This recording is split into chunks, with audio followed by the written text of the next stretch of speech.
The throne room was dimly lit, and the smell of incense was almost nauseating. The dry, hot wind from the desert waved the light curtains that covered every window. In the middle of the room, between immense columns, there was a raised podium. On it, the pharaoh's golden throne was like a vision from the heavens. The great king was old and tired. His skin was like crumbly papyrus scrolls, his teeth long gone, and his drowsy eyes were closed. Was he sleeping, or was he awake? It was hard to tell, but it really didn't matter. Other men were now taking care of the kingdom. They whispered in the throne room to not disturb the old king, but outside it, they shouted with loud voices that their words were the will of the king. King Pepi II was now more than 90 years old. No one could remember a time when he didn't rule. His realm was wide and powerful. From north to south, millions of people called him their liege. Pepi II controlled huge armies.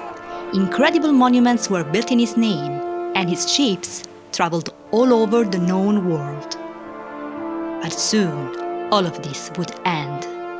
This is the story of the first intermediate period, Egypt's Dark Ages. My name is Sarah. Welcome to the Mists of Time.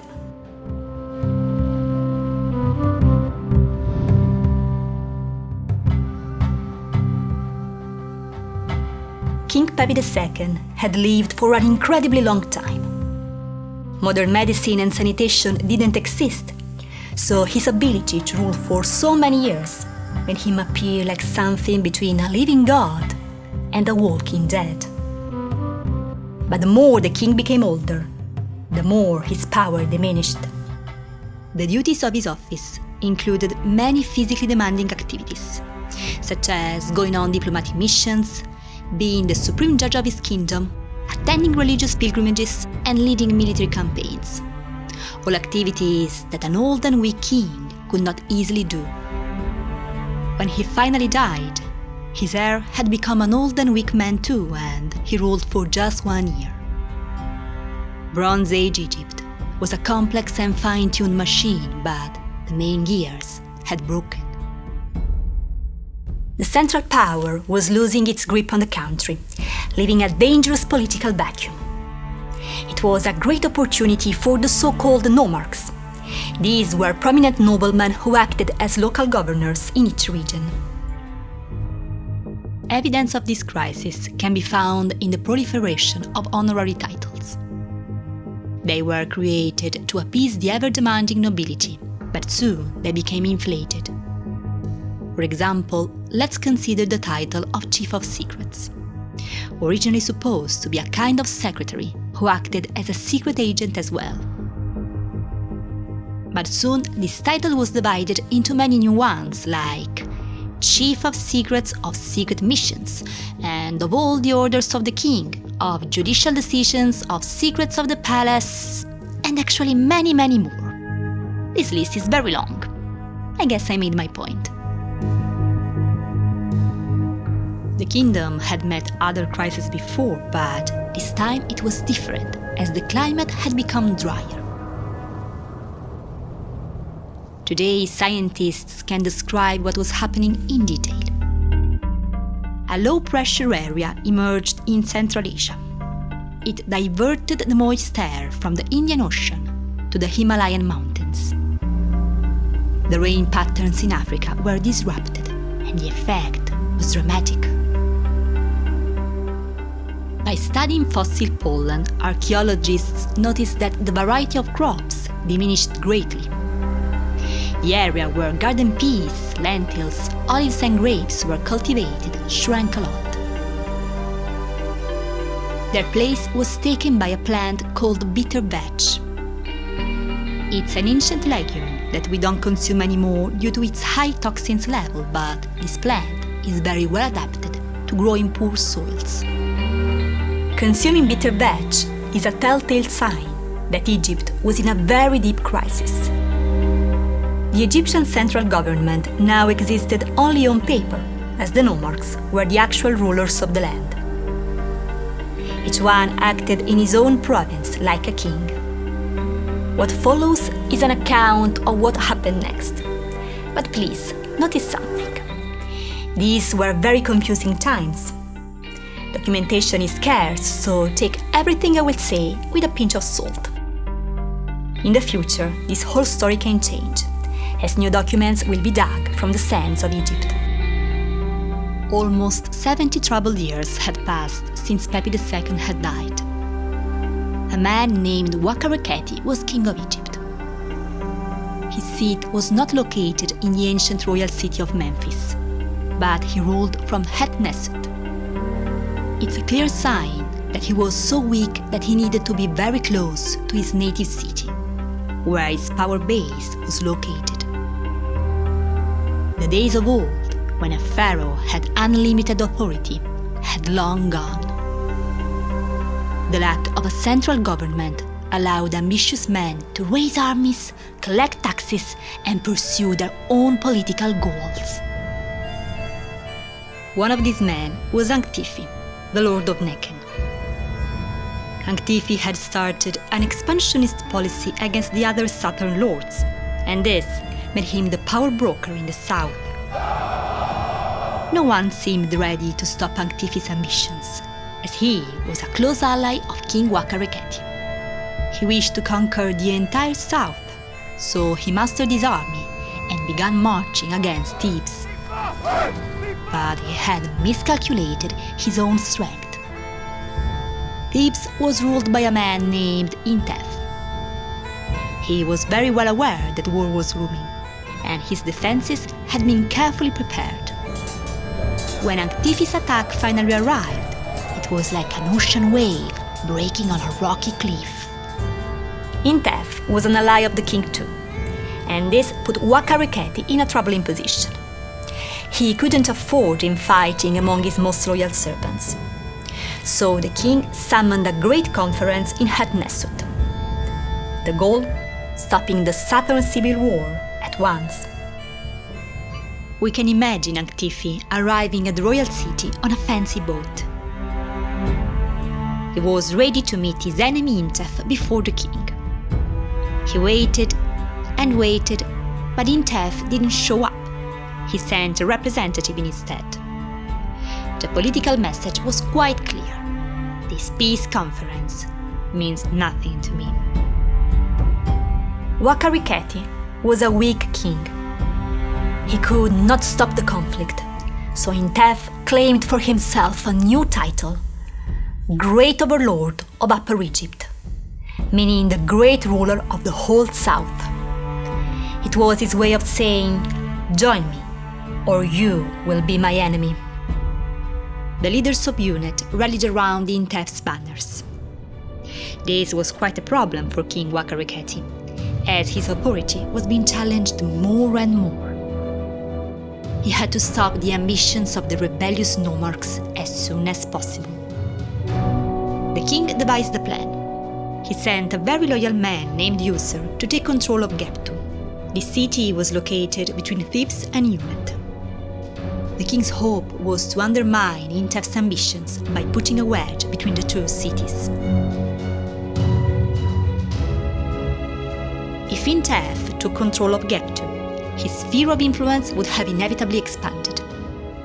He could control the whole western desert, its oasis, and the trade routes with the rest of Africa. Intef could reach Abydos too.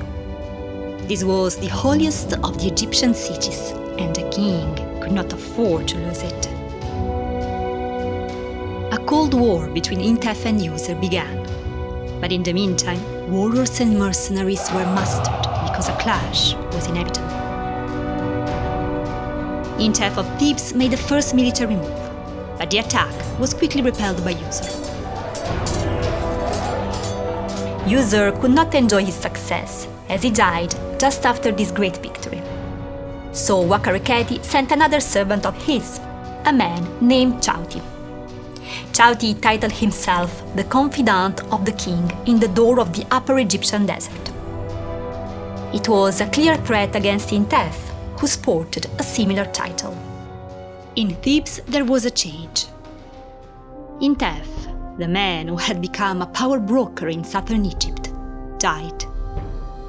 His son, who had his same name, took the reins of the small warring state.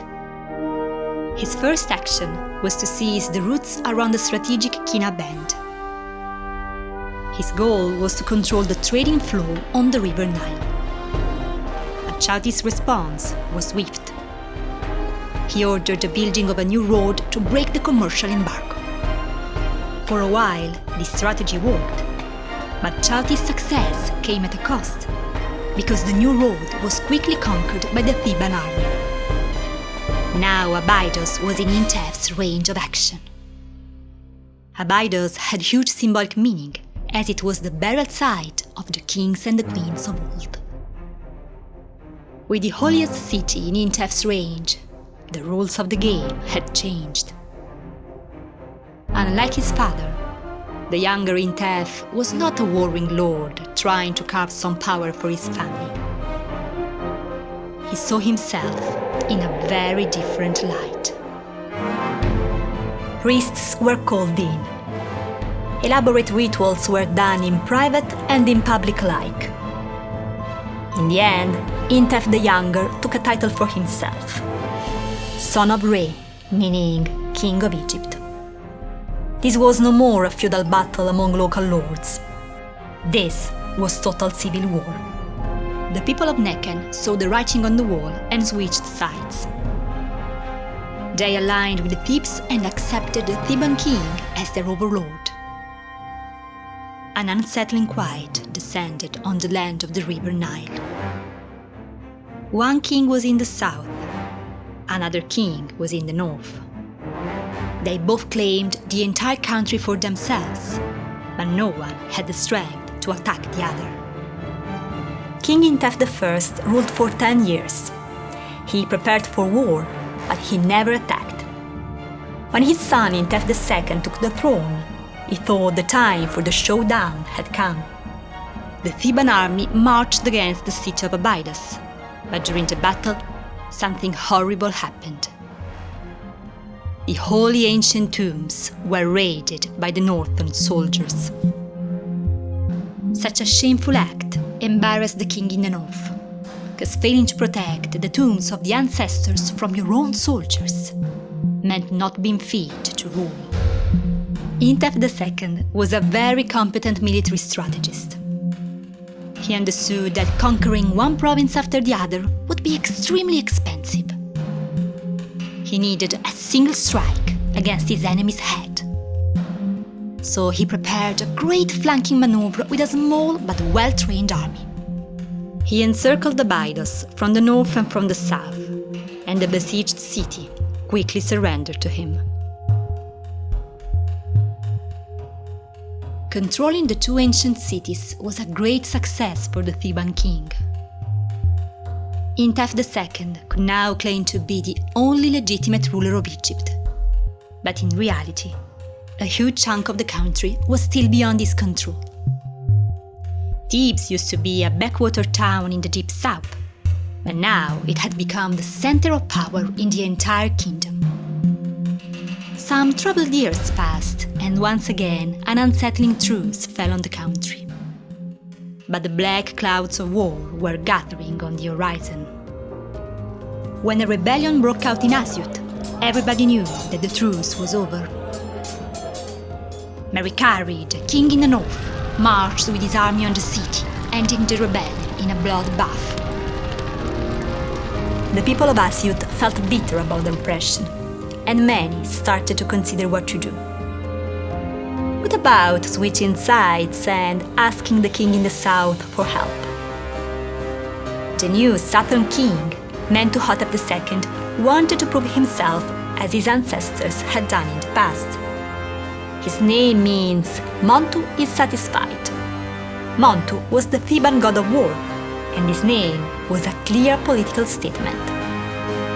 It was a name fit for a conqueror. Like a storm, Mentuhotep II conquered Asyut.